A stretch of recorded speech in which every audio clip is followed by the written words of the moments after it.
Maka selanjutnya adalah setup akun-akun dan daftar lain-lain yang terdiri atas setup akun default mata uang, dan daftar lain-lain.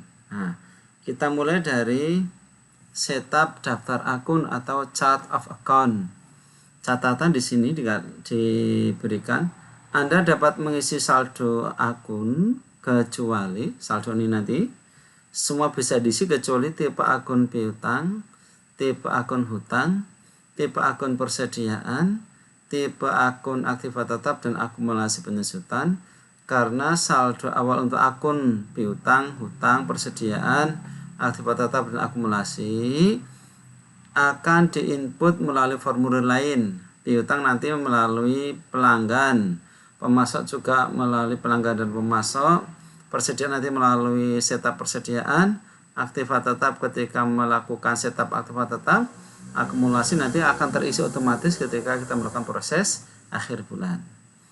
Nah, dalam kita melakukan setup atau setting daftar akun dari Yosika Salon ini, kita akan melakukan impor dari file COI yang sudah kita buat sebelumnya. Karena Yosika Salon sudah punya daftar akun sendiri, maka akun-akun yang default accurate keluar ini, muncul ini, kita hapus terlebih dahulu. Kita hapus semuanya kecuali akun yang cetak tebal atau huruf kapital ini, opening balance dan retraining. Nah, cara menghapusnya bisa klik di sini, kemudian sudah muncul biru ini, kemudian klik hapus. Anda ingin menghapus, klik OK. OK. Ini klik hapus lagi. OK. Klik hapus. OK. Karena ini tidak akan kita pakai ya. Karena Yosika hanya satu mata uang. Kemudian ini kita hapus. Oke. Nah.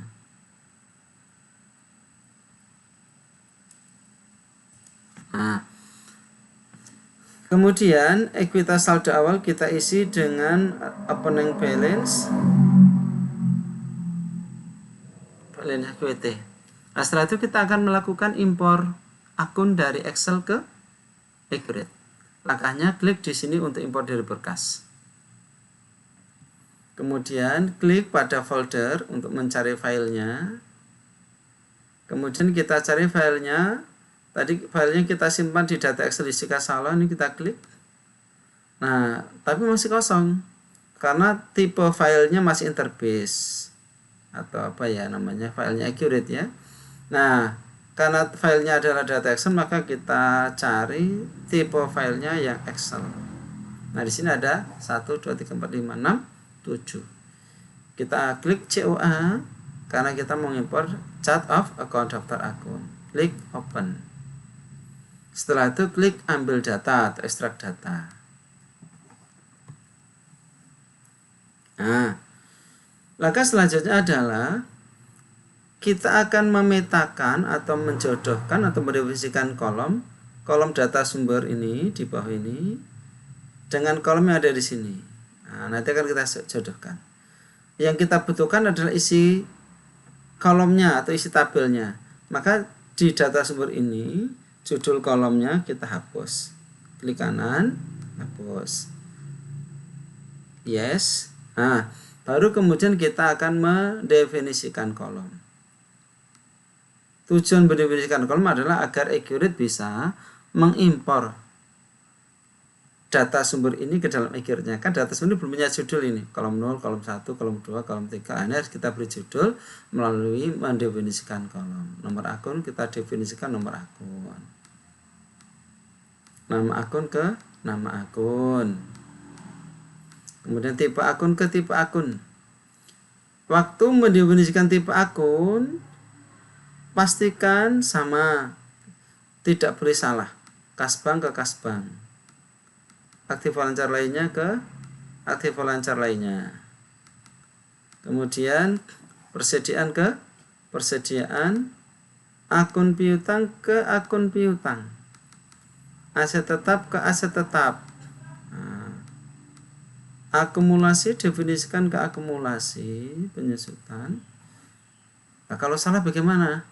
Misalnya akumulasi kita definisikan ke akun hutang, maka nanti akun akumulasi jika ada penyusutan akumulasinya di neracanya masuk di bagian hutang, di pasifa bukan di aktiva. Akun hutang ke akun hutang sama, misalnya akun hutang kita keliru definisikan ke akun akumulasi, maka nanti ketika ada jurnal tentang hutang yang muncul akun akumulasi. Hutang lancar lainnya ke hutang lancar lainnya, mana dia? Nah, aset lancar lainnya ke aset lancar lainnya. Oh, ini ada lucu ini saya. Hutang jangka panjang, hutang jangka panjang. Ekuitas ke ekuitas. Pendapatan ke pendapatan. Harga pokok ke harga pokok. Beban ke beban. Ini pengelompokan sebenarnya ya, mengelompokkan akun sesuai dengan tipenya. Lain-lain. Supaya nanti di laporan keuangannya itu rapi. Pendapatan lain-lain ke pendapatan lain-lain. Oke. Kemudian akun induk ke akun induk. Nah, di sini ada akun induk. Kemudian saldo awal ke saldo awal. Baik. Pastikan kolom di tengah ini kosong. Kalau kolom di bagiannya kolom dibutuhkan ini kosong, berarti semua kolom data sumber sudah kita definisikan. Anda lihat setelah kita mendefinisikan ini ada judulnya semua di data sumber, nomor akun, nama akun, tipe akun induk, saldo awal. Kita cek sampai bawah sebelum kita impor.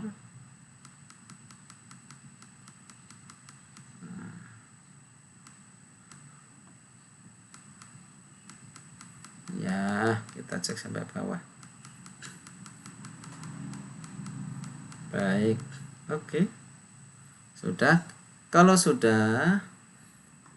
misalnya di sini ada saldo per tanggalnya, kebetulan tidak ada ini. Kalau ada saldo per tanggalnya, pastikan formasi tanggal di sini DDMMYY ini sama dengan di sini. Jika tanggal di sini ini DDMMYY, biarkan saja DDMMYY. Tapi jika tanggal di sini nanti adalah MMDDYY, maka di sini harus kita ubah MMDDYY. Nah, kalau sudah klik impor.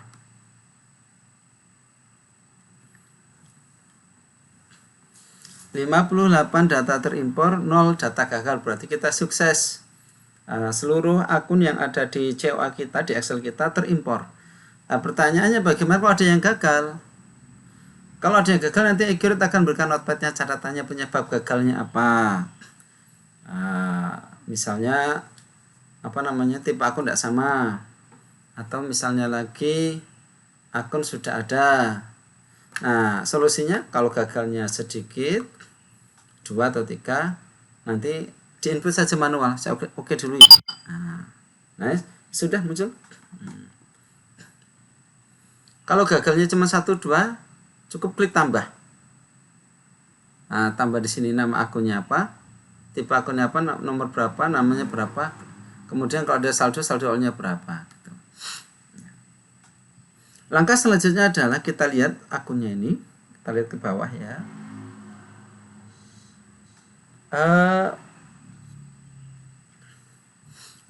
Karena ini perusahaan perseorangan, dia tidak pakai laba ditahan, maka rate earningnya ini langsung kita ganti ke modal Yosika. Jadi artinya kalau ada laba langsung masuk ke modal Yosika. Tapi kalau nanti perusahaannya berbentuk PT, ini kita isikan ke rate earning, karena laba menambah laba ditahan.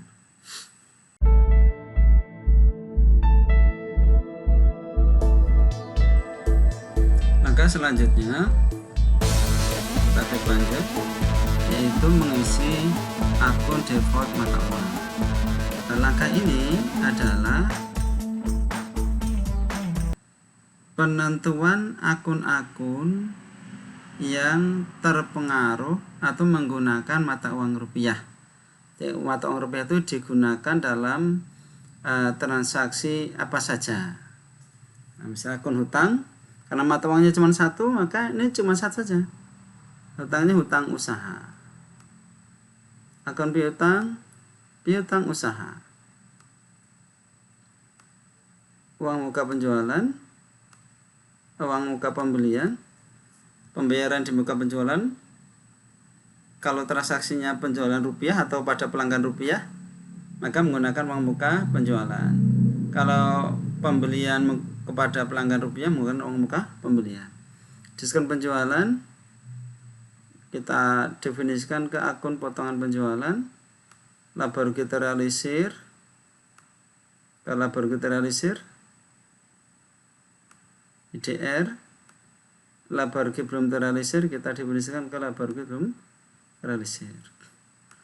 Nah, sebenarnya akun laba rugi terrealisir itu tidak apa-apa ketika perusahaan hanya menggunakan satu mata uang rupiah.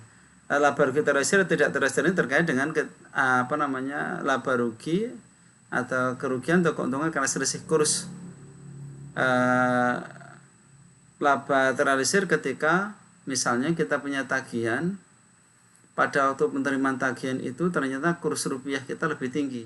Pada waktu penjualan kredit kursnya 10.000, pada waktu pelunasan kursnya 15.000. Otomatis kan kita terimanya, kalau misalnya piutang kita $10, berarti kita terimanya adalah 150.000. Dulu tercatat 100.000, tapi pada waktu pelunasan kita menerima 150.000. Jadi ada kenaikan 50.000. 50.000 itu namanya laba rugi terrealisir. Nah, tidak terrealisir itu ketika proses akhir bulan. Dan misalnya pada akhir periode atau akhir tahun, pencatatan piutang dolar kita nanti ada berapa rupiah, misalnya saldo piutangnya $1.000. Pada waktu transaksinya 10.000, pada waktu 31 Desember kursnya 15.000.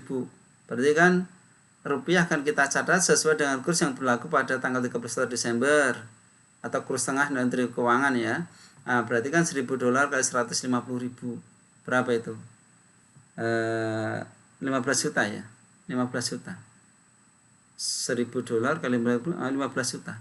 Awalnya 10 juta, nah tersaji di neraca 31 Desember 15 juta. Ada kenaikan 5 juta. Tapi kan kenaikan 5 juta ini uangnya belum kita terima, maka disebut sebagai unrealized atau laba rugi belum terrealisir. Tapi ketika mata uangnya cuma rupiah, maka tidak akan ada laba rugi terrealisir maupun tidak terrealisir. Nah, kalau kemudian misalnya mata uangnya 2, maka di sini nanti akan ada muncul 2 mata uang. Kita klik di sini nih. Akan kita klik di sini. Mata uang yang kedua misalnya dolar. Maka kita akan mendefinisikan hutang dolarnya, piutang dolarnya, ininya menggunakan akun dolar. Yang di sini juga dolar. Kalau mata uangnya lebih dari 1 ya. Dua-duanya kita definisikan. Sesudah mendefinisikan default, mengisi akun default mata uang, langkah selanjutnya adalah kita klik lanjut dulu, mengisi daftar lain. Daftar lain terdiri atas syarat pembayaran, termin, dan pajak. Ini pajak-pajaknya. Pajak-pajak yang nanti akan terkait dengan transaksi yang dilakukan oleh Yosika Salon. Bisa PPN, bisa PPh pasal 21, pasal 22, pasal 23, pasal 4 ayat 2 dan PPh yang lainnya sesuai dengan data yang ada di soal kita. Nah, kita mulai dari mengisi syarat pembayaran. Kita lihat di soalnya dulu. Kita lihat di daftar pelanggan ini ya, data pelanggan. Terminnya 2/10 dan COD. 2/10 N30 dan COD. Ini kita masukkan dulu ke sini. Cara mengisinya, boleh klik tambah. Misalnya klik tambah. Jika membayar antara 10 hari, akan dapat diskon 2%. Pembayaran paling lambat 30 hari. Kita tulis 2/10 N, ini kecil nggih, 30. Klik OK. Nah, bisa juga ini kita astagfirullah. Kita kita isi langsung di sini. COD 00000 COD. Oke. Kemudian kita lihat pada pemasok.